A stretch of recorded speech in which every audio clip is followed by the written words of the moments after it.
Bus நம்ம இன்றைக்கி உளுத்தோடு எப்படி சொல்கிறதுன்னு பார்த்துடலாம். வாங்க வீடியோக்குள்ளே போயிடலாம்.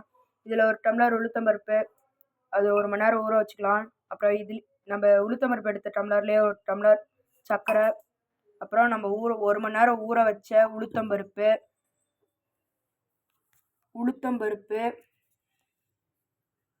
அரைச்சி வச்சுருக்கோம். அது கூட சர்க்கரை, ஏலக்காய் 2 போட்டு அரைச்சி வச்சுருக்கோம். வானல் வச்சு எண்ணெயை ஊற்றிருக்கோம். எண்ணெய் சூடாயிடுச்சு. இப்போ வடை எப்படி போடுறதுன்னு பார்த்துடலாம் வாங்க. இதில் வேறு எதுவுமே கலக்கலை. சர்க்கரை, உளுத்தம்பருப்பு, 2 ஏலக்காய். உங்களுக்கு வேணும்னா நீங்கள் அரிசி மாவு கலந்துக்கலாம். ஃபஸ்ட்டு உளுத்தம்பருப்பு கொஞ்சோண்டு எடுத்து கையில் உருட்டிக்கணும். உளுத்தம்பருப்பு மாவை எடுத்து கையில் இப்படி உருட்டிக்கிறோம். கொஞ்சம் கொஞ்சமாக தட்டுறோம். தட்டி எண்ணெய்க்குள்ளே போட்டுக்கலாம். ஒரு குழி உண்டாக்கி எண்ணெய்க்குள்ளே போட்டுக்கலாம். நம்ம போடும்போது அப்படியே அது மேலே வரும் பாருங்க உளுத்தம்பருப்பு வடை.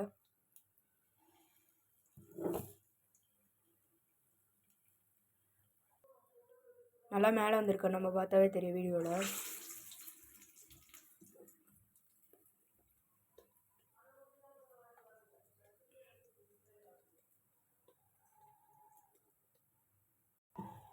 வடை நல்லா இன்னும் மேலே வந்துடுச்சு, உங்களுக்கு பார்த்தா தெரியும்னு நினைக்கிறேன்.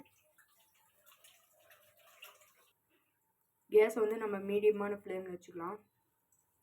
ஒரு சைடாக இருக்கிறத நம்ம திருப்பி வேக வைக்கிறோம்.